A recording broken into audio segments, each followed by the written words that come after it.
Hey guys, welcome back to Just Our Tip Tuesday. So today I'm going to let Coach Joe lead us off because I don't think we're going to actually pull a tip out today. Yeah. We're going to go into something that we kind of carried over from yesterday. Yeah. So guys, we talked about this yesterday. I posted an InBody result that I had on the weekend. It was definitely my best InBody I've ever had, and the only one that's even close, like 15 months ago.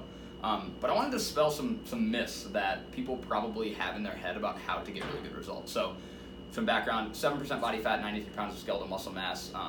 Actually lost 5 pounds of fat while adding muscle, which is pretty insane. I'm pretty happy with that.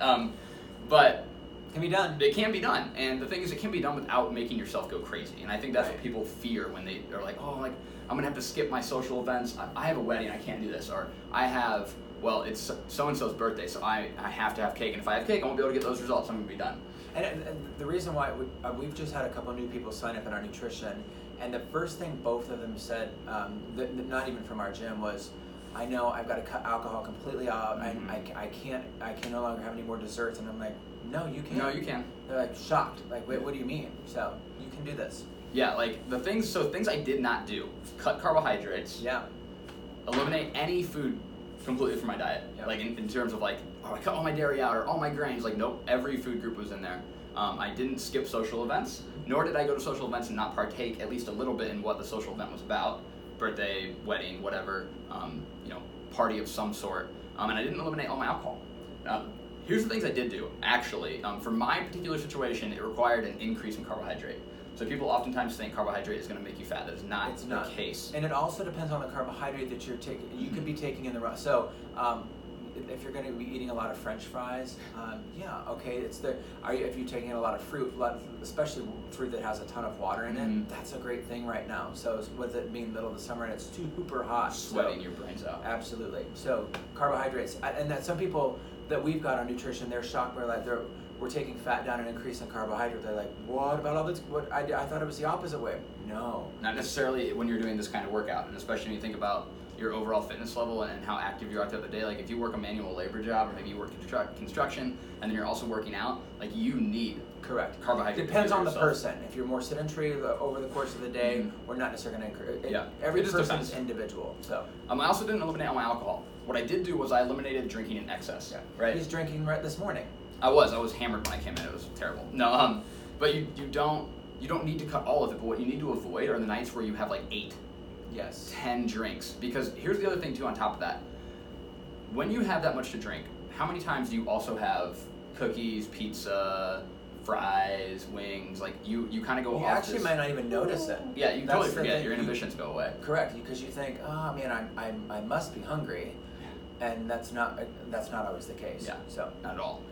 I didn't take away dairy because I eat yogurt as my breakfast. I didn't the point of all of this is I did it inside of a normal life, right? Like it's the summer. My wife and I like to hang out at her lake house. It's relaxing. People generally come over. We have a big cookout. We make things like barbecue chicken, and there's beers out, and like I have things. I don't cut myself out of those social situations. I don't make it so I have to sit there and be like in the corner, arms crossed, like can't eat any of this. Angry about it, because when you do that, it actually reduces your motivation. To kind of loop all the way back around to yesterday's conversation on Macros Monday about motivation, it ruins it because you're like, well, this is ruining my life. It's what you said, like, I can't live and do this.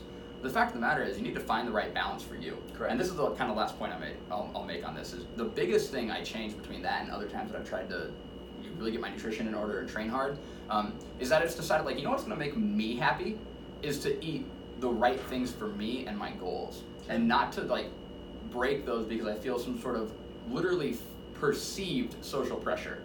Do you know how many times somebody ever said to me, like, "Why aren't you drinking more?" 0 times has that ever happened. It's usually just you're standing in the corner and you think everyone's watching you and what you're doing. No, it doesn't happen. Especially if those people are drunk. Yeah. They're not. They might be looking at you. They might be seeing 4 of you, but they're not paying attention to what you're doing. Yeah, exactly right. So guys, again, when you think about this, things you don't have to do. You don't need to cut all your carbohydrates out. You don't need to eliminate food groups. You don't need to skip social situations. And you don't need to stop drinking entirely. All right. What you need to do is control. You need to get the right amount of carbohydrate into your body. You need to have the right types of food that feel good for you. You need that includes, by the way, if you're like vegan, vegetarian, you don't have to eat meat to make this happen. Right? No. The foods that are right for you is what you need to focus on. Yeah. Enjoy your life, because actually stress levels are really, really important for this. All right, and then finally, understand that drinking in large amounts of excess, you know, those 5, 6, 8 drink kind of nights, are things that are going to set you back a touch or two, and maybe throughout the course of a long period, that's okay every now and again, but try to focus on, if you have like a real goal, I'm trying not to drink in excess. That doesn't mean you can't have a beer or two. It doesn't mean you can't have a good glass of wine from here and again, a good cocktail, but it does mean that you need to focus on not making that all the time and in a ton of it, right? It's just finding the right moderate amount for you. It's the real important thing here. And then remember, from a mentality standpoint, these are your goals, and the other people's, their wants, needs, and desires do not impact what you can do with your nutrition and your training. So keep that close to you. Absolutely. All right, guys. Well, that completes our Just Start Tip Tuesday. We'll come to you next week with some tips and tricks. If you have any questions for us, drop into the tip jar. Otherwise, we will come to you next week. See you then. Bye-bye.